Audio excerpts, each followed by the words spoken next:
I am Jack Holloway, 53 years old, born and raised the kind of man who believed if you kept your head down, worked hard, and treated people right, life would eventually return the favor.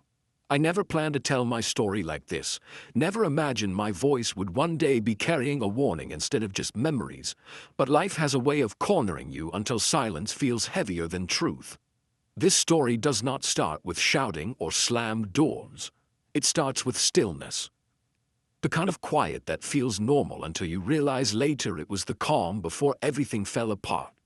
It was early morning, light barely pushing through the blinds, the house smelling like burnt coffee because I always leave it on too long. I remember standing at the kitchen sink, half awake, thinking about nothing important at all, just another regular day. And then one sentence shattered everything I thought I knew about my family. My mother-in-law looked me straight in the eye, smiled calmly, and told me my baby would be better off without me. That sentence did not just hurt, it emptied me. It knocked the breath out of my lungs and left me frozen, staring at her, wondering how someone could say something so cruel so softly. In that moment, I realized betrayal does not always arrive like a storm.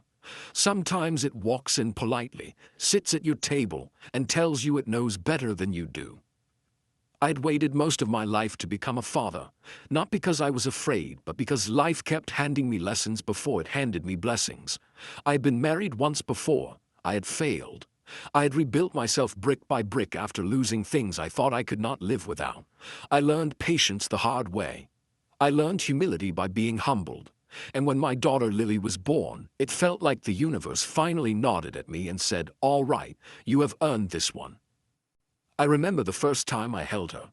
My hands were shaking so badly I was afraid I might drop her, not because she was heavy, but because she felt sacred. She wrapped her tiny fingers around mine, and something ancient woke up inside me. In that moment, without saying a word, I promised her I would always protect her. I promised her that as long as I was breathing, no one would make her feel unwanted, unsafe, or unimportant. At the time, I had no idea how hard that promise would be tested. My wife Emily was 38 when Lily was born. People like to whisper about age gaps like love is supposed to follow a schedule, but what Emily and I had was real. We met later in life, both carrying scars, both tired of pretending. She was sharp, thoughtful, and strong in a quiet way. But she was also worn down, like someone who had spent years shrinking herself to keep someone else comfortable. That someone was her mother, Margaret. Even saying her name tightens my jaw. Margaret was not loud or openly cruel. She was worse. She was polished. She smiled when she spoke, but her eyes always felt like they were measuring you, weighing you, deciding if you were enough. From the first dinner I attended, I knew she did not approve of me. It was never said directly, but it hung in the air. I was too old, too stubborn, too set in my ways, too much of something she did not want influencing her daughter. Still, I tried. God knows I tried. I showed up to every family gathering. I listened to her stories. I fixed things around her house. I nodded when she explained how things should be done properly. I told myself this was just what you did for family. I believed that keeping the peace was more important than being right. But peace bought with silence is not peace at all. It is just delay. And the storm does not disappear just because you pretend the sky is clear. When Lily was born, the storm finally broke. At first, Margaret played the part of the proud grandmother perfectly. She took pictures before we had even cleaned Lily up. She posted online like Lily belonged to her. She told people how involved she planned to be, how she would help raise her granddaughter, how lucky Lily was to have someone experienced guiding her life. Those words sounded harmless, even kind, but something about them made my skin crawl. It felt like she was stepping into a role that was not hers. Still, I said nothing. New parents are exhausted. Conflict feels heavier when you are running on no sleep and cold food. You convince yourself it is not worth the fight. Then the comments started. Quiet at first, always disguised as advice. "Jack, you are holding her wrong. She needs more structure. I know a better doctor. Let me keep her overnight so you can rest." Each comment chipped away at my confidence, not because I believed her, but because she said them in front of Emily, planting doubt like seeds. When I pushed back gently, Margaret would sigh and glance at Emily like she was saying, "See what I deal with." And Emily, stuck between her husband and her mother, often chose the path of least resistance. I do not blame her entirely. When you grow up under control, it feels normal. You do not realize how heavy the chains are until someone points them out. What I did not understand back then was that Margaret was not just interfering, she was planning, and I was standing in the way. The morning everything exploded started with a knock on the door that felt wrong. Too early, too sharp. I opened it and there she was, standing on my porch with a folder tucked under her arm like she was heading into an office. She did not wait for an invitation. She walked past me, heels clicking against the floor, and sat at my kitchen table like she owned the place. She folded her hands, smiled that tight, controlled smile, and said calmly, "Jack, I think Lily would be safer living with me." For a second I honestly thought I had misheard her. I laughed, not because it was funny, but because my brain could not process it. I asked her what she meant, still expecting this to be some misunderstanding. Instead, she tilted her head and began listing reasons like she had rehearsed them. My age, my job, my long hours. A single argument months earlier where I raised my voice. She spoke like she had been keeping records. That was when the cold hit me. This was not concern. This was prosecution. She slid the folder across the table and told me she had already spoken to a lawyer. Something inside me shut off. Not rage, not panic, clarity. I realized in that moment that Margaret was not family. She was a threat. And there is no fear like realizing someone you welcomed into your home is actively working to take your child away from you while convincing themselves they are doing the right thing. My hands shook as I stared at that folder. I thought about every time I stayed silent, every dinner I endured, every moment I chose peace over boundaries. I saw clearly that my silence had taught her she could push further. That peace had cost me my power, and I was done paying that price. I stood up slowly, pushed the folder back toward her, and said the words that changed everything. "You will not take my child." Her smile vanished. In its place was something raw, something angry. She had expected compliance. She had expected me to fold like everyone else. That miscalculation would end up costing her more than she ever imagined. If you are still listening, understand this. The hook is not that my mother-in-law tried to take my baby. The hook is what happens when a man who has spent his life avoiding conflict finally realizes that protecting what he loves requires strength, not politeness. Sometimes you do not fight loud. You fight smart. Sometimes the only way to be a good man is to stop being the nice one. And that morning, sitting at my kitchen table with cold coffee and shaking hands, was just the beginning. After Margaret finally left my house that morning, the door closing behind her with a soft click that felt louder than any slam, I stayed exactly where I was. I sat at the kitchen table alone, elbows resting on the worn wood, staring down at the grain like it might rearrange itself into answers if I looked long enough. The house felt different after she left, colder somehow, too quiet. I could still hear her voice in my head, calm and certain, like she had just discussed the weather instead of trying to erase me from my own child's life. That was when it hit me that this moment did not come out of nowhere. It was not sudden. It was not random. It was built slowly, carefully, over years. And if you want to understand how a woman could walk into my home and tell me my baby would be better off without me, then you need to understand the family I married into. Because this story started long before Lily was born, and long before Margaret ever carried that folder through my door. Emily grew up in a house where her mother's word was law, not suggestion, not guidance. Law. Margaret decided what people felt, what they needed, and what they were allowed to want. Emily's father was physically present but emotionally gone, the kind of man who learned early that resistance only made things worse. He checked out quietly, retreated into work and television, and left his daughter alone in a house ruled by moods and expectations. Emily once told me that as a kid she learned how to read the air in a room before she learned how to speak her mind. She knew when to stay quiet. She knew when to agree. She knew when to disappear. That kind of upbringing does something to a person. It trains them to survive, not to stand. When Emily and I first got together, I thought my calm nature was exactly what she needed. I was steady, I did not yell. I did not control. I listened. I believed love was about giving space, not taking it, and for a while it felt like balance.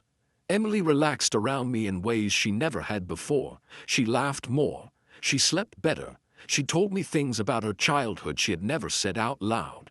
I thought we were healing each other. What I did not see was that Margaret was watching the whole time, measuring me, not as a man, but as a phase. A temporary solution. A bloke filling space in her daughter's life until she decided it was time to take control again. From the start, Margaret treated me like a guest in Emily's life instead of a permanent partner. She asked questions that sounded polite but felt invasive. How long do you plan to work these hours? Do you think you can really keep up as you get older? Are you sure you want to settle down at this stage? She never said she disapproved. She did not have to. It was there in the pauses, the looks, the way she spoke to Emily like I was not in the room. I ignored it. I told myself she was just protective. I told myself she would come around. That was mistake number one. When Lily was born, something in Margaret changed. I saw it in her eyes the first time she held my daughter. It was not just love, it was possession, like she was holding something that belonged to her. She talked about Lily like she was a continuation of herself, a second chance to do motherhood her way. She told stories about how she raised Emily, what she did right, what she would do differently this time. And every time she said this time, my stomach tightened. This time meant control. This time meant no one would tell her no. At first I stayed quiet. I was tired. Emily was tired. New parent exhaustion makes everything feel heavier than it should. You start picking your battles based on what you have energy for, and I did not have energy for confrontation. Margaret took advantage of that. She started inserting herself into our routines, our decisions, our private moments. She framed it all as help, support, experience, and if you questioned it, you looked ungrateful. That is how people like her operate. They give with one hand and take power with the other. Behind our backs, Margaret was busy rewriting the story. She talked to relatives, friends, even neighbors, painting herself as the concerned grandmother and me as the aging father who might not be up to the task. She never used harsh words. She did not have to. She used doubt. She used worry. She used that soft voice that makes people lean and instead of push back. She said things like Jack means well, but you know his age, or Emily has so much on her plate. Sometimes I worry she does not see everything. And when you say something often enough, people stop questioning it. It becomes truth by repetition. The part that hurt most was hearing her words echoed back through Emily. Not intentionally, not maliciously, but casually. Mom just worries, she means well, she has experience. Every time Emily said those things, a little piece of me felt erased, like my role as a father was something open for debate, like I had to earn my place every day while Margaret claimed hers by default. That is how a lot of men lose ground, I think. Not in one dramatic argument, but in thousands of moments where they choose silence over being labeled difficult. I remember one evening in particular, sitting on the couch while Lily slept in her crib, listening to Emily explain something her mother suggested about our parenting choices. I could hear Margaret's voice in Emily's words, hear the same phrasing, the same certainty. That was when I realized how deep the influence ran. Emily was not weak. She was conditioned, and Margaret knew exactly which strings to pull. Looking back now, I can see the pattern clearly. Margaret never intended to share control. She tolerated me as long as I stayed quiet and useful. The moment Lily arrived, I became an obstacle, a variable she could not manage. And people like Margaret do not tolerate uncertainty. They eliminate it. I wish I could tell you I saw it coming. I wish I could say I stood up sooner. But hindsight is a cruel teacher. When you are inside the storm, you keep telling yourself it will pass. You tell yourself family means compromise. You tell yourself things will settle down. But people like Margaret do not settle. They escalate. And by the time I realized that, she had already decided who the villain was going to be. Sitting alone at that kitchen table after she left, it all finally made sense. The comments, the pressure, the quiet undermining. The way she always positioned herself as essential and me as optional.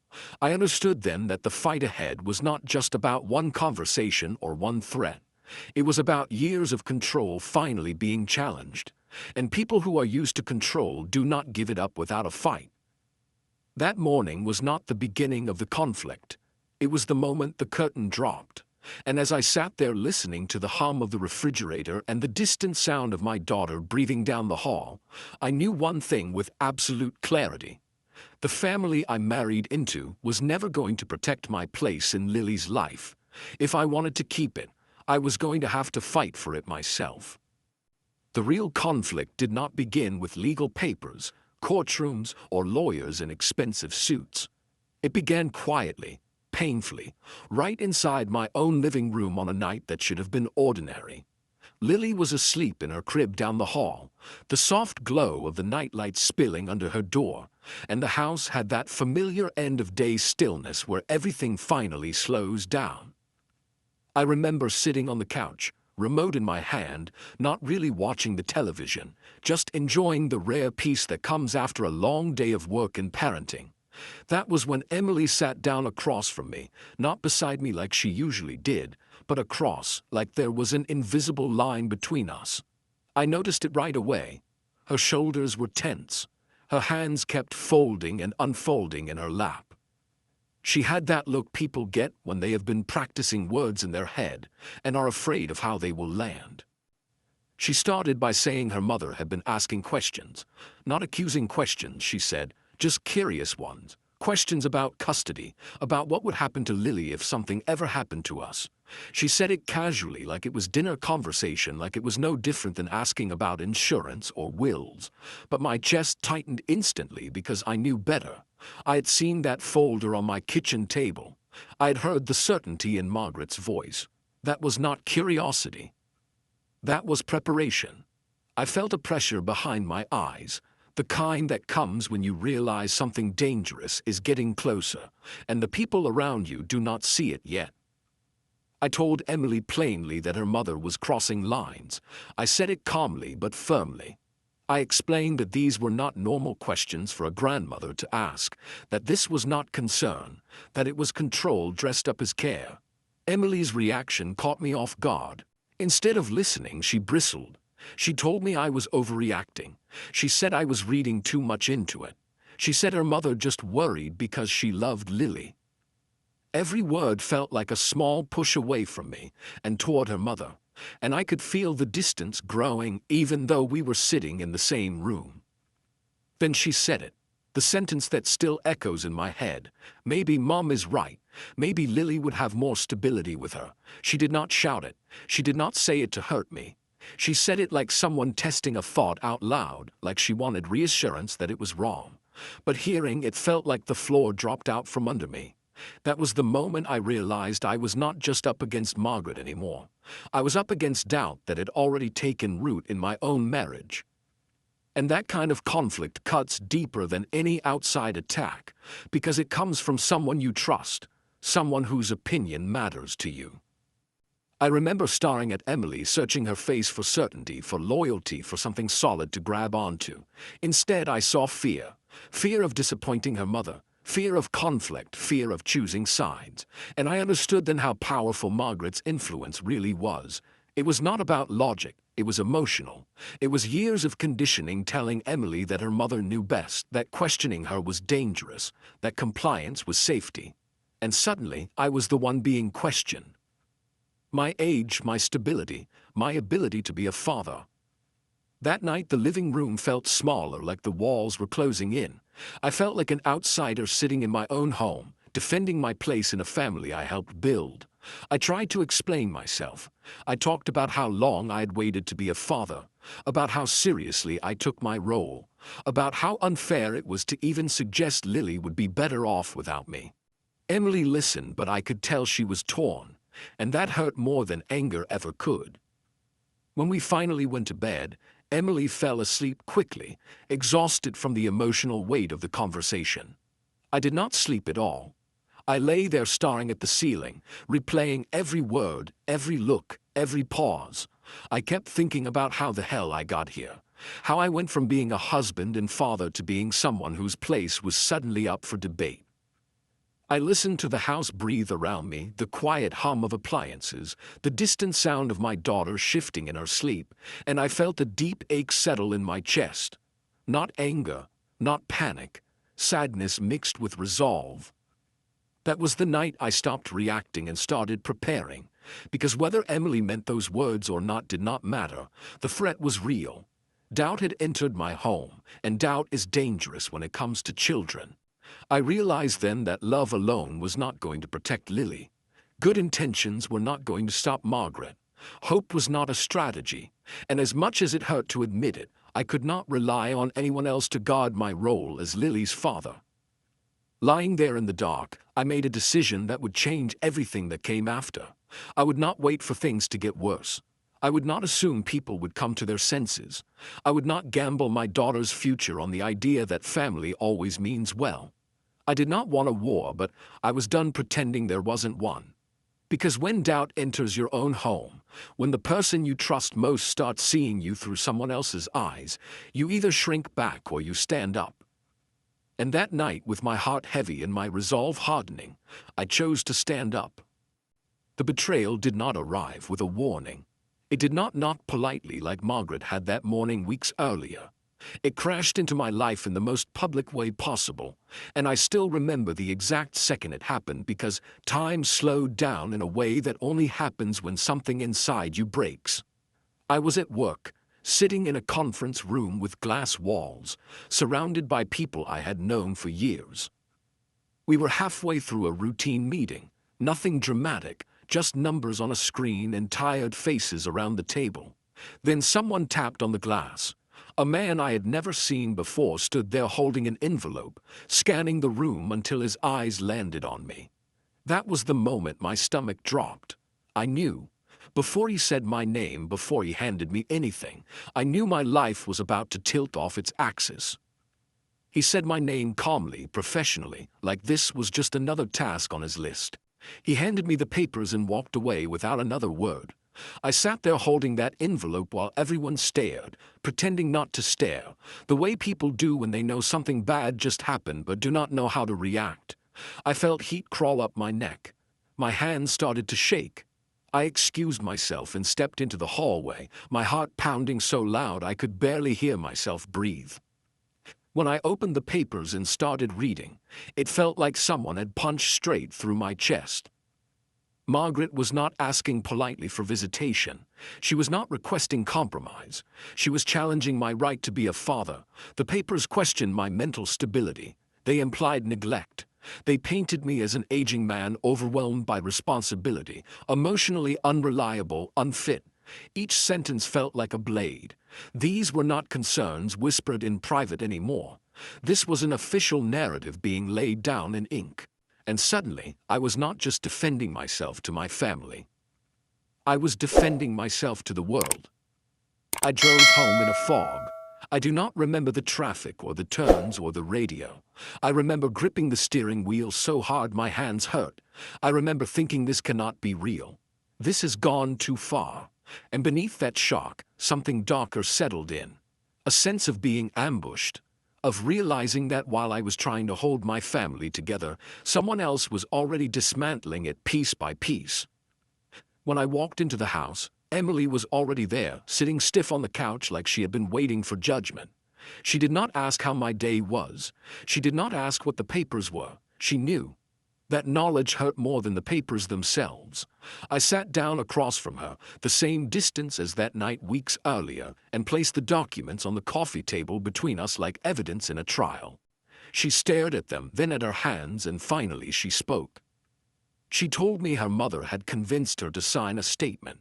She said Margaret framed it as a safety net, something temporary, something just in case. She said she felt pressured. She said she did not think it would go this far. That was the moment my heart cracked, not shattered, cracked. A slow, deep fracture that ran through everything I thought I knew about my marriage. Betrayal does not always come from enemies.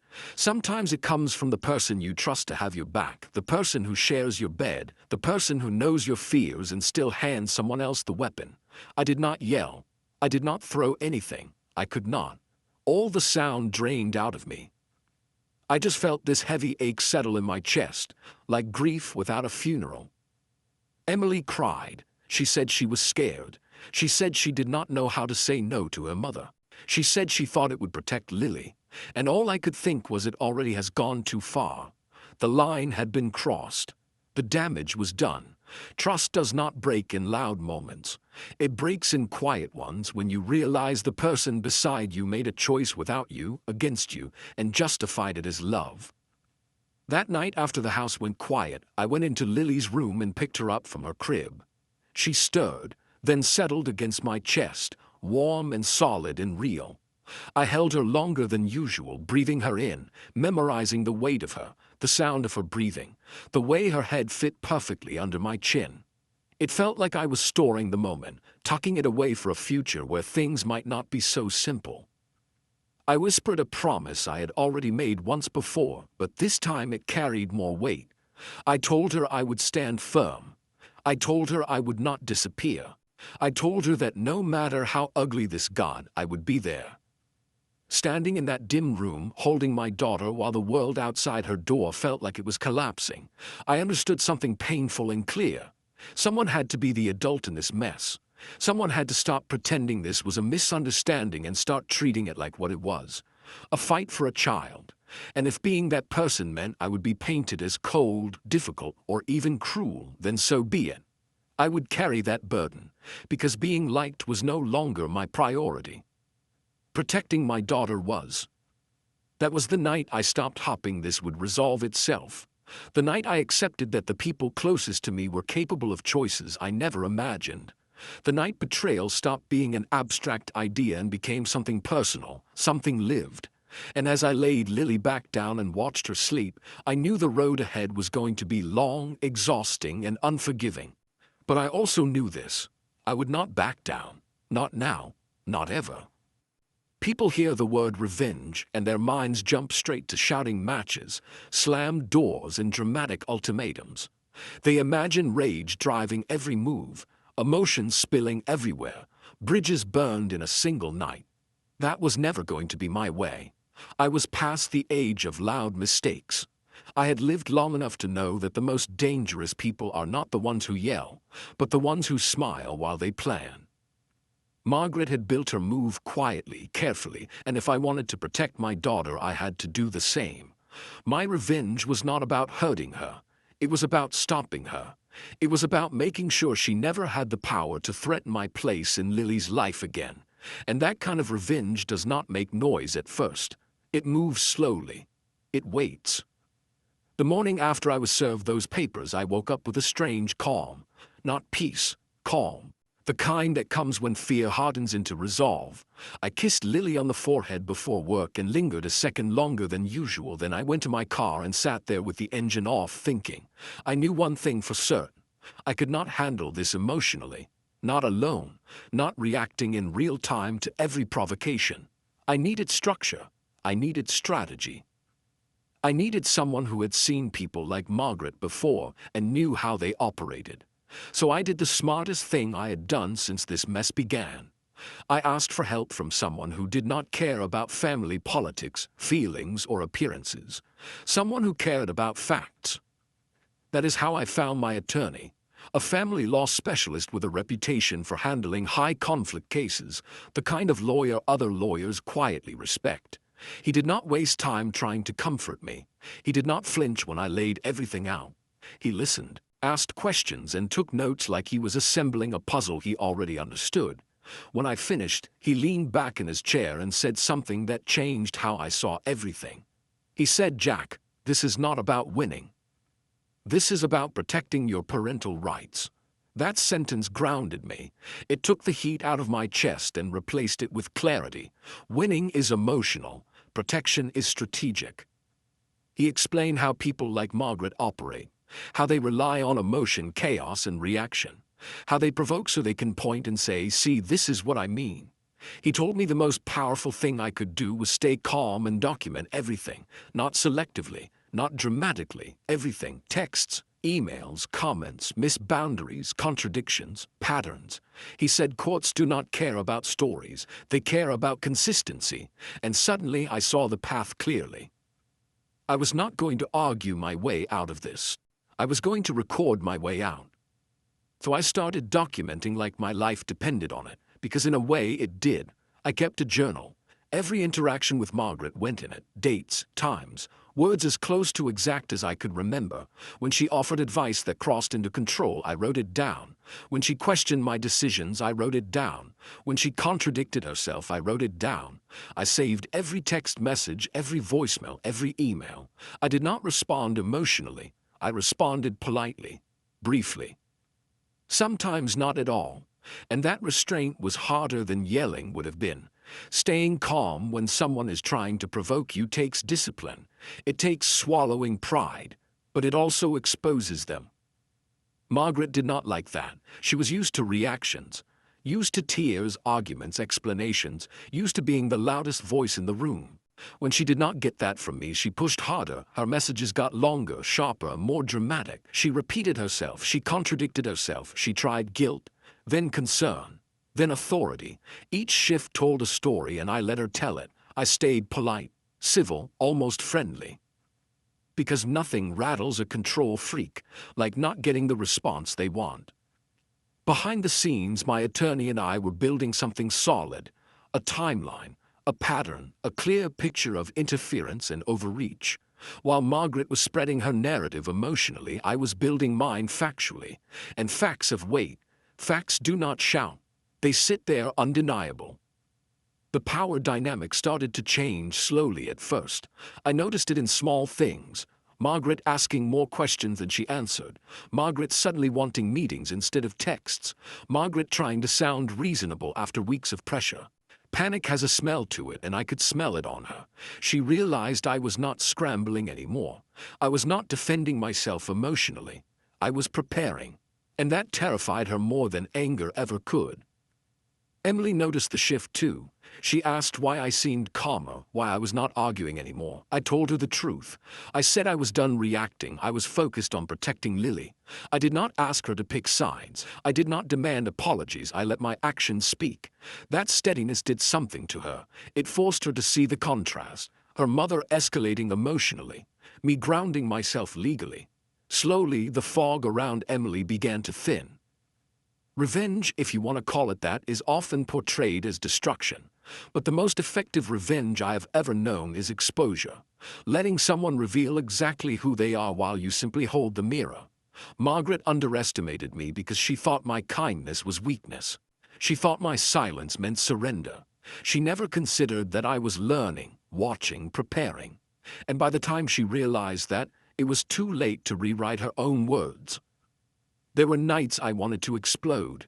Nights I wanted to confront her directly and demand she stop. Nights I wanted to scream about how wrong this all was. But I remembered my daughter sleeping down the hall. I remembered that this was not about my pride. This was about my future with her, so I stayed the course. Quiet steps, loud consequences. I knew I was on the right track the day Margaret accused me of being distant in a message, and then followed it with 3 more messages demanding immediate responses. Control does not like patience. Control does not like silence. And as her tone grew more desperate, my resolve hardened, because the truth was finally doing what it always does when you give it time. It was speaking for itself. The day everything came to a head was a gray Tuesday morning, the kind of dull, overcast day where the sky feels low and heavy, like it knows something important is about to happen. I woke up before my alarm, not because I was anxious in the way people expect, but because my body was already alert, already braced. I kissed Lily on the forehead while she slept, lingered a second longer than usual, and whispered a promise I'd been carrying for months. Then I put on my jacket, straightened my shoulders, and walked out the door knowing that whatever happened next would change the shape of our lives. The courthouse smelled like old paper and disinfectant, and the echo of footsteps made every movement feel louder than it should have been. I sat beside my lawyer on a wooden bench, hands folded back straight, heart steady. Not calm exactly, but controlled. There is a difference. Calm comes from comfort. Control comes from decision. I had decided I would not let emotion hijack me today. I had done the work. I had prepared. This was the moment where truth would either stand on its own or fall apart completely. Margaret walked in like she owned the room.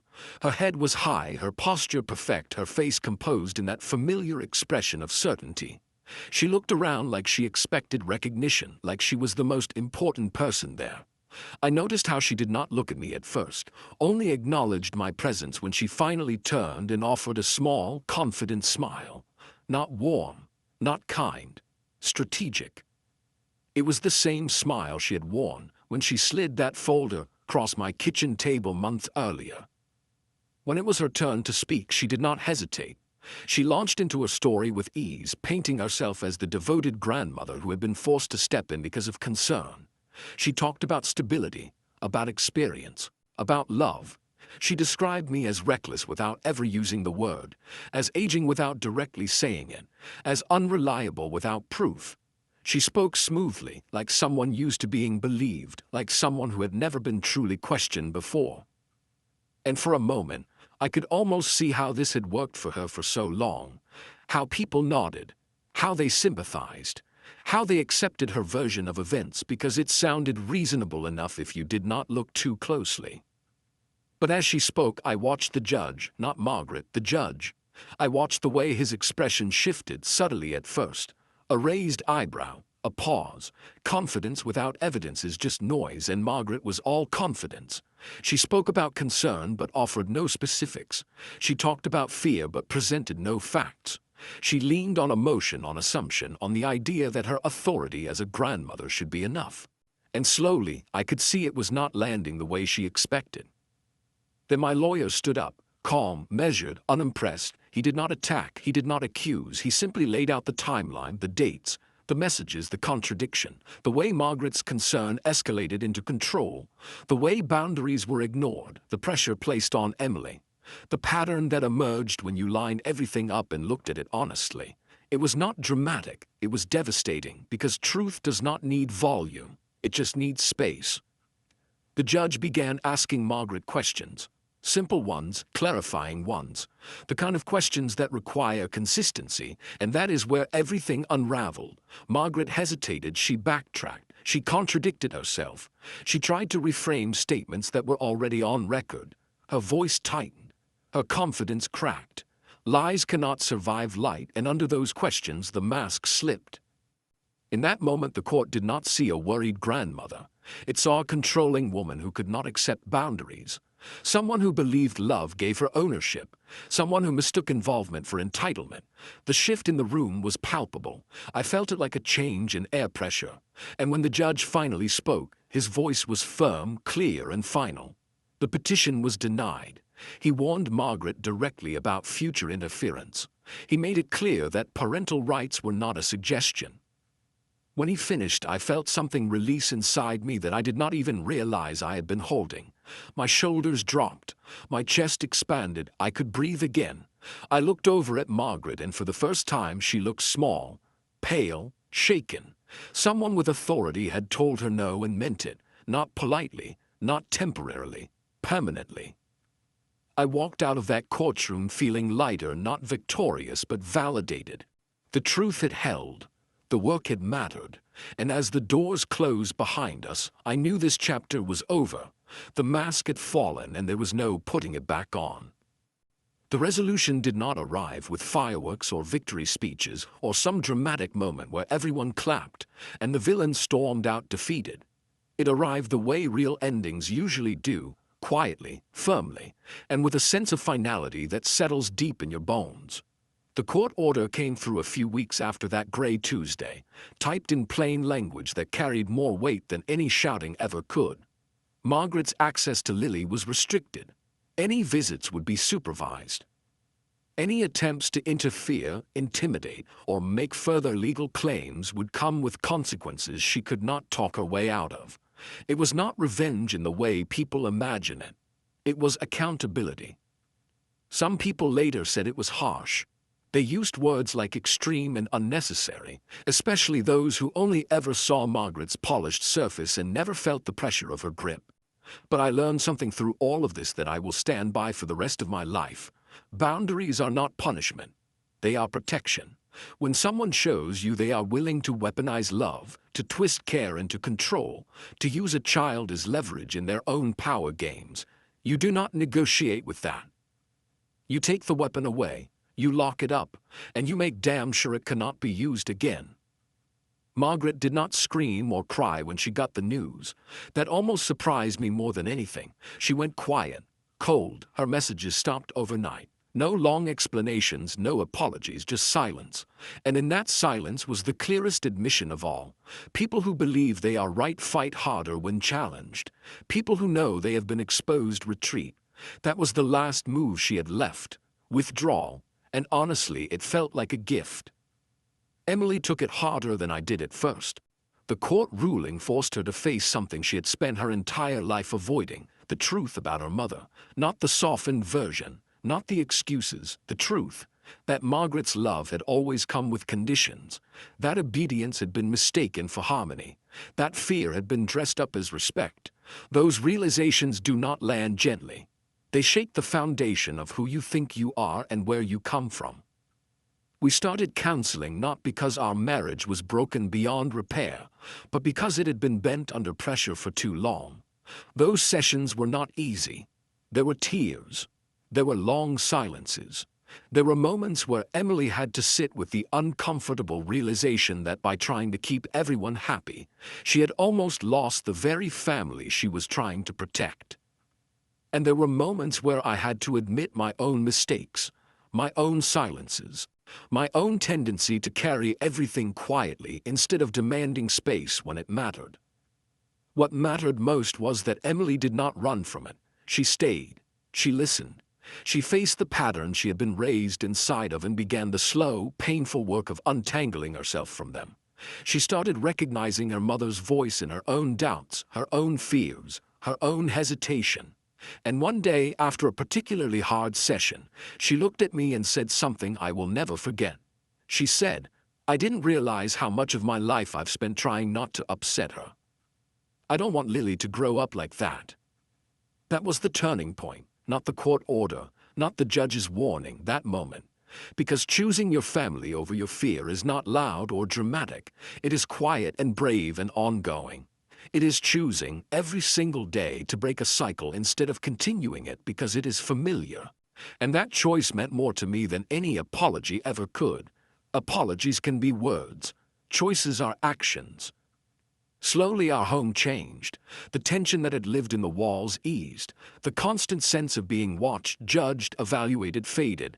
There were no surprise visits, no loaded comments, no subtle digs disguised as concern, just space. Real space. The kind that lets you breathe again. We laughed more. We talked more. We argued better too, without that third invisible presence hovering over every disagreement. Lily grew, as children do, unaware of the battle that had been fought for her future but surrounded by the outcome of it. She grew up in a home where her parents stood united, where boundaries were clear, where love did not come with strings attached. She grew up knowing her dad showed up, stayed steady, and did not step aside when things got hard. And maybe one day she will understand what that took, or maybe she never will. Either way, that is fine, because you do not fight these battles for recognition. You fight them so your child never has to. As for me, I changed too. I stopped mistaking quiet endurance for strength. I learned that being a good man does not mean being endlessly accommodating. It means knowing when to stand firm, even when your voice shakes, especially then. I learned that peace built on silence is fragile, but peace built on boundaries can last. Margaret lost her grip because she overplayed her hand. She believed control was love, and that belief cost her the very access she was trying to secure. That is the irony of people like her. They cannot see that the tighter they squeeze, the faster everything slips through their fingers. I am 53 years old, and I never imagined I would have to fight like this so late in life. But I am proud of how I did it. Proud that I did not become bitter. Proud that I chose strategy over rage. Proud that my daughter will grow up knowing her father did not back down when it mattered most. That is the resolution, not flashy, not loud, just final. And sometimes final is exactly what peace needs. The aftermath did not feel like relief at first. It felt like standing in the quiet after a storm where everything looks the same but nothing is. Because what it cost was real and permanent, and pretending otherwise would be a lie. Peace with Margaret was gone, not paused, not strained, but gone for good. And I had to sit with that loss even knowing it was necessary. There would be no polite holidays, no forced smiles across a dinner table, no pretending we were one big functional family anymore.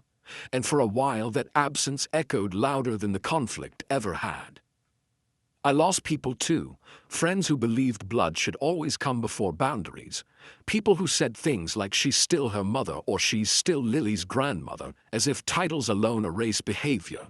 And when I did not bend to that thinking, they quietly drifted away, choosing comfort over understanding. That stung more than I expected, because you do not realize how many relationships are built on your willingness to stay agreeable until you stop doing it. But what it saved mattered more than anything it took. It saved my daughter's sense of safety, the kind that lets a child sleep without tension humming through the house, the kind that teaches her love does not come with fear attached.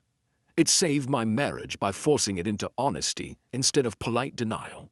And it saved my self-respect, something I did not even realize I had been slowly trading away for years, every time I swallowed my instincts to keep the peace. I learned the hard way that being nice is not the same as being good, and that goodness sometimes looks ugly from the outside, especially to people who benefit from your silence. I stopped apologizing for protecting my child, stopped explaining myself to people who were never going to understand anyway. And that shift changed how I moved through the world. I spoke clearer. I stood straighter. I trusted my gut again. When you stop living to keep others comfortable, you start living honestly, and that honesty is not loud or aggressive. It is steady and freeing. It costs you illusions and weak ties, but it gives you clarity, and clarity is something no one can ever take from you once you have earned it. At 53, I discovered lessons that many people only stumble upon too late in life, lessons that do not come with ceremony or applause, but in quiet moments of reckoning. I learned that age does not make a man weak, it makes him perceptive. It gives him the ability to see patterns before they fully unfold, to weigh consequences with the calm steadiness that only years of experience can grant. Before all this, I had sometimes looked at myself in the mirror and seen an older man trying to keep up, trying to navigate the chaos of life and family as though I could do it all with youthful recklessness.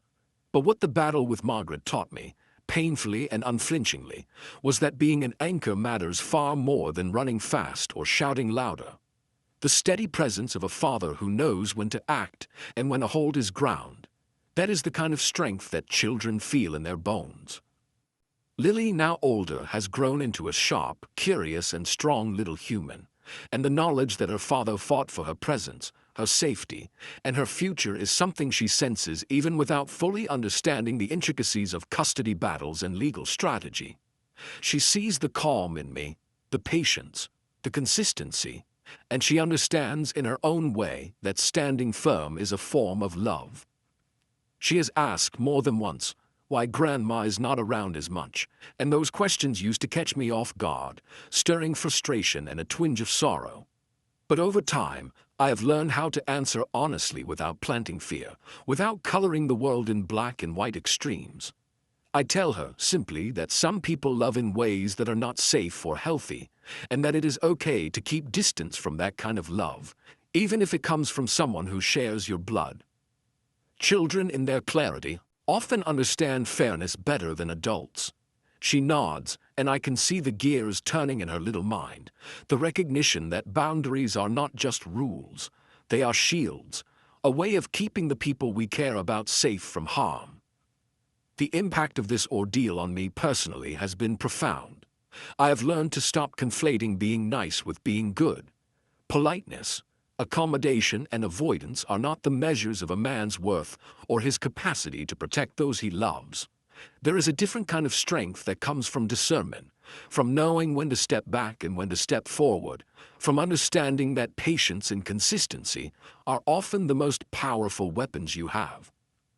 At 53, I do not need to prove anything to the world, but I have learned that my life experience gives me the clarity to protect what matters most.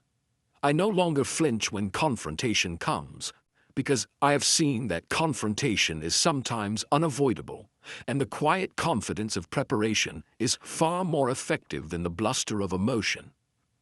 I see the subtle ways it has changed my relationship with Emily as well. The counseling we went through, the deep and honest conversations we had, taught us both to understand and respect boundaries, to communicate openly, and to value our own sense of agency in the face of external pressures. It is a partnership that is steadier now, built on mutual respect and shared resolve rather than convenience or avoidance.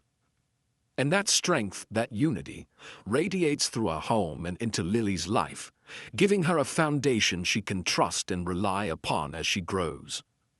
The legal battles, the sleepless nights, the anxiety, and the weight of betrayal all left scars, of course. But those scars have shaped me into a man who can stand quietly, unshaken, in the face of challenges that would have once intimidated me. I have learned to measure my words, to act with purpose, and to remain grounded in the knowledge that my role as a father is non-negotiable. That realization, that unshakable anchor of truth, has allowed me to reclaim not only my authority as a parent, but also my self-respect. A sense of identity that had been clouded by years of accommodating, by years of keeping the peace at any cost. I've also come to understand the long-lasting effect this has on a child. Lily will grow up seeing a model of a father who does not yield to manipulation, who does not allow fear or pressure to dictate his choices, and who treats love not as a weapon but as a responsibility. The legacy of that lesson, more than any material comfort or academic achievement, will shape her understanding of relationships, fairness, and the importance of boundaries. As a man over 50, I now carry a sense of quiet pride. Not pride in victory, but in endurance, in the capacity to act with both courage and wisdom, in the ability to navigate the complexities of love, betrayal, and family with integrity intact. I have learned that the measure of a man is not in how many battles he fights, but in how many he fights well, with clarity, patience, and an unwavering sense of purpose. And in that, I have found a strength that youth could never have given me, a confidence born not of arrogance, but of understanding the depth of what it truly means to protect and to love. Every day when I see Lily's face, I am reminded that age has not diminished my power, it has refined it. I am the steady hand guiding her through life's uncertainties, the voice she can trust, the presence that reassures her that no matter how loud the world becomes, some anchors do not drift. And that is the impact of this experience on a man over 50. The realization that strength is quiet, that courage is deliberate, and that love, when combined with integrity, leaves a legacy far greater than any courtroom victory could ever capture. So here is the moral, the piece I hope lingers long after you finish hearing my story. Love without boundaries is control, plain and simple. It wears the face of concern, the voice of kindness, the gestures of care, but beneath that mask it can suffocate, manipulate, and erase the very people it claims to protect. Family is often painted as untouchable, sacred, beyond question, but blood does not automatically grant entitlement. Family does not give anyone the right to rewrite your role, to question your authority, to undermine your presence, or to try to take away what you are responsible for protecting. That truth hit me like a thunderclap in my 50s, and I have lived it every day since. If you are a parent, especially a father who has ever felt sidelined, doubted, underestimated, or dismissed, do not wait for permission to stand up. Do not wait for the approval of others. Do not believe that silence will somehow make the problem go away. Your child is watching, even when you think they are not. They notice the way you carry yourself, the choices you make, the patience you show, the boundaries you enforce. Every moment you act with courage, with integrity, with quiet determination, you are teaching them not only about protection but also about self-respect, about standing firm in the face of adversity, about knowing that love is not measured by how much someone controls you, but by how safe and supported they make you feel. I did not take my mother-in-law's rights away out of spite. I did it out of responsibility. I did it because the alternative, the quiet erosion of my role, my authority, my child's sense of security, was unacceptable. I did it because standing still in the face of manipulation would have taught my daughter that boundaries were negotiable, that control disguised as care was tolerable, and that silence was a virtue when it came to protecting the people you love. I would do it again in a heartbeat because there is no compromise when it comes to safeguarding someone who depends on you entirely. There are no degrees of compromise when betrayal masquerades as concern. Being a good man, I learned, is not about being liked, is not about avoiding confrontation, and is not about keeping everyone else comfortable at the expense of your own family. Being a good man is about doing what is right, even when it is uncomfortable. It is about standing up when the world or the people closest to you seem determined to chip away at your place and your purpose. It is about enduring criticism, misunderstandings, and judgment for the sake of something greater than yourself, the safety, well-being, and development of your child. That is a lesson that no one else can fight for on your behalf, and it is a lesson that carries weight long after the courtrooms have emptied, the threats have faded, and the tension has left your home. I want you to understand this. Boundaries are not cruelty. Restrictions are not punishment. Standing firm is not vindictive. These are the tools of protection, the shields we raise not to hurt others but to prevent harm to those who cannot defend themselves fully. Children absorb everything we do, everything we enforce, and everything we refuse to tolerate. The example we set for them is more powerful than any speech, more enduring than any lecture, more transformative than any warning. They will learn what respect looks like, what self-worth feels like, and how to navigate the world with confidence and clarity because of the decisions we make, sometimes quietly, sometimes painfully, in the name of love. So remember this, if nothing else. Love without boundaries is not love. Respect without accountability is not respect. Family does not grant unlimited rights to control, manipulate, or intimidate. And your responsibility as a parent is not to be liked. It is to act, to enforce, to stand firm, and to protect. That is how we teach our children strength, integrity, and the courage to demand what is theirs by right. A life filled with security, clarity, and genuine love. I am Jack Holloway. I am 53 years old. I fought to protect my daughter, and in doing so I discovered truths about life, love, and responsibility that I hope no parent ever has to learn the hard way. And if you take even one thing from my story, let it be this. The right thing is often uncomfortable, often misunderstood, often lonely, but it is always worth it. Stand firm, protect your own, teach them well. And never confuse compliance with care, because love without boundaries is nothing but a trap, and your children deserve far more than that.